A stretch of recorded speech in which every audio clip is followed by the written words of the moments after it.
कुछ दिन पहले मैंने अपने YouTube चैनल पे एक वीडियो शेयर की थी जिसमें मैंने LLM के बारे में बताया था। एक्चुअली वो दो वीडियोस थी। एक में मैंने पाकिस्तान की लोकल जो यूनिवर्सिटीज़ थी उनके बारे में बताया था कि अगर आप LLM करना चाहते हैं तो आपके लिए कौन सी यूनिवर्सिटी बेहतरीन रहेगी। और दूसरी वीडियो में मैंने बताया था कि अगर आप बाहर से LLM करना चाहते हैं, स्पेशली यूके से, क्योंकि हमारा जो कानून है वो यूके से फॉरवर्ड है, तो हमारे लिए ज़्यादा जो बेनिफिशियल कंट्री है जिसका हमें ज़्यादा फ़ायदा होता है LLM का, वो यूके से होता है।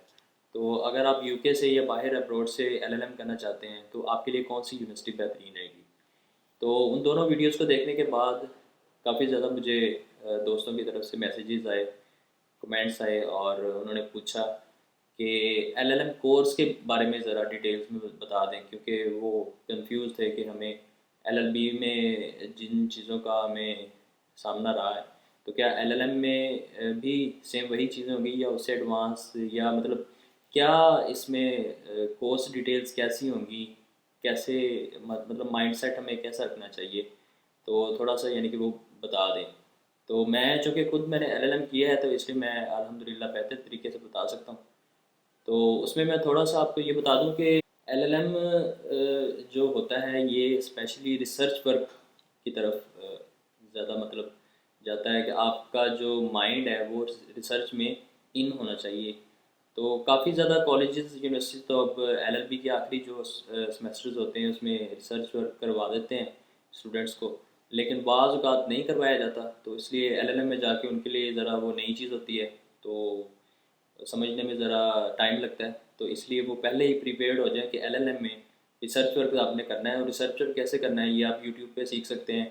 और मैं थोड़ा सा आपको बता देता हूँ कि मतलब आपने कोई इस तरह का टॉपिक लेना है जिस पे पहले किसी ने काम ना किया हो। तो आपने कोई नई चीज़ जो है वो अखज़ करनी है, कोई नई मतलब कोई प्रॉब्लम पकड़नी है।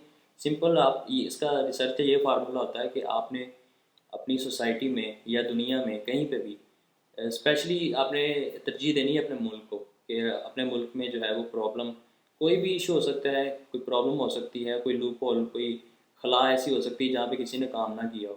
तो आपने उस टॉपिक को पकड़ना है और उस पर फिर आपने डाटा कलेक्ट करना है। उसके बाद डाटा कलेक्ट करने के बाद एंड पे आपने उसका सोल्यूशन जो है वो बताने की कोशिश करनी है कि आपकी जो एक्सपीरियंस और आपका जो डाटा है और आपका जो नॉलेज है उसके मुताबिक इसका सोल्यूशन क्या निकल सकता है। तो इसको बोलते हैं रिसर्च वर्क। तो ये आपने मेंटली प्रिपेयर होना है, क्योंकि LLB तक तो आपने पढ़ा है कानून। LLB में आप civil procedure code, criminal procedure code, Pakistan penal code वगैरह आप पढ़ते हैं। और इसके अलावा इस्लामिक जुरिस्प्रूडेंस होती है उसमें। काफ़ी मतलब LLB में ये कहना है कि बेसिक्स चीज़ें होती हैं। लॉ का सोर्स, लॉ कैसे बनता है, उसको इम्प्लीमेंट कैसे किया जाता है, लॉ एक्चुअली है क्या।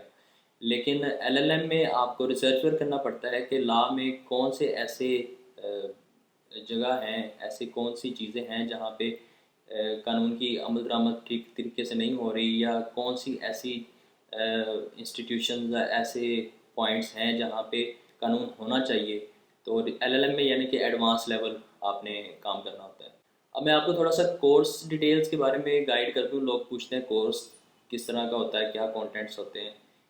इसमें कोई फिक्स रूल नहीं होता। इसमें जस्ट ये होता है कि आपने, अब जैसे मैं आपको मिसाल दे दूं कि एक डॉक्टर MBBS करता है। MBBS में वो एक जनरल डॉक्टर बन जाता है पूरी बॉडी का। तो उसके बाद जब वो स्पेशलाइजेशन की तरफ जाता है तो कोई डॉक्टर दिल का डॉक्टर बन जाता है, कोई दिमाग का डॉक्टर, कोई गुर्दों का, कोई कैंसर का, मतलब एक फील्ड चूज़ कर लेते हैं स्पेशलाइजेशन में।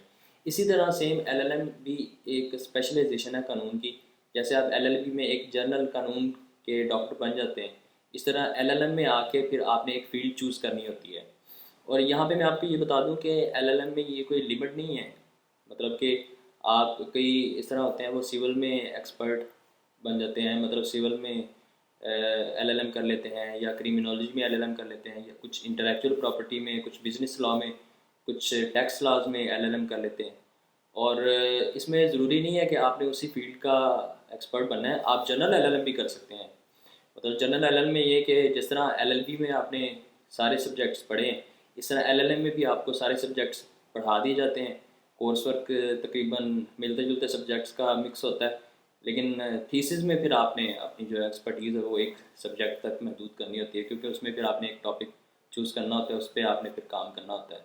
अब कोर्स डिटेल्स में अगर आप किसी एक फील्ड को चूज़ करते हैं, लेट्स सपोज आपने चूज़ किया कॉर्पोरेट लॉ को, तो अब उसमें कॉर्पोरेट लॉ से रिलेटेड ज़्यादा सब्जेक्ट्स होंगे और जो इससे रेलिवेंट सब्जेक्ट्स है वो कम होंगे। मतलब फिर उस स्पेशलाइजेशन में आप चले जाते हैं। तो अगर आप जनरल एलएलएम करते हैं तो उसमें फिर आपको क्रिमिनोलॉजी होती है, इंटरनेशनल ट्रेड लॉ होती है, कॉर्पोरेट लॉ होता है, और डिफरेंट इन्वायरमेंटल लॉज होते हैं। मतलब ये हर यूनिवर्सिटी का एक अलहदा ही इसमें फार्मूला होता है सब्जेक्ट्स की।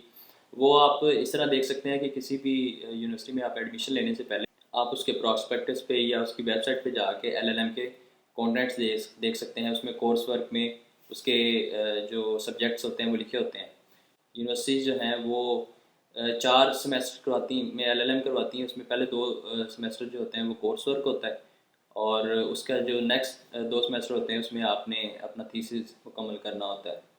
तो थीसिस मुकम्मल करने के लिए आपको एक सुपरवाइज़र अपॉइंट कर दिया जाता है। सुपरवाइज़र के साथ आपने कनेक्ट रहना होता है, उनके साथ मुलाकातें करके अपना थीसिस जो है वो कंप्लीट करना है, और इंटरनेट से डाटा लेना है, लाइब्रेरी से डाटा लेना है, तो उस डाटा को कलेक्ट करना है, फिर आपने अपना एनालिसिस करना है उसमें।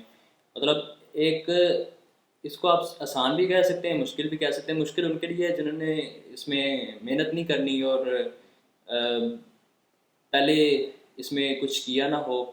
तो थोड़ा सा आपने टाइम देना है, इंटरेस्ट शो करना है, तो आपको जो है ना ये चीज़ें आसान होनी शुरू हो जाएंगी। तो कोई मुश्किल नहीं है, एलएलएम बहुत आसान है, आप इजीली कर सकते हैं। मुझे उम्मीद है कि इस वीडियो से आपका जो क्वेश्चन है कोर्स डिटेल्स के बारे में, एलएलएम का कोर्स डिटेल्स के बारे में जो आपका क्वेश्चन है वो काफ़ी हद तक क्लियर हो चुका होगा। इसके अलावा अगर आपका कोई क्वेश्चन हो आपके माइंड में तो आप मुझे कॉल करके पूछ सकते हैं, व्हाट्सएप कर सकते हैं। मिलते हैं अगली वीडियो में। Thank you so much. अल्लाह हाफिज़।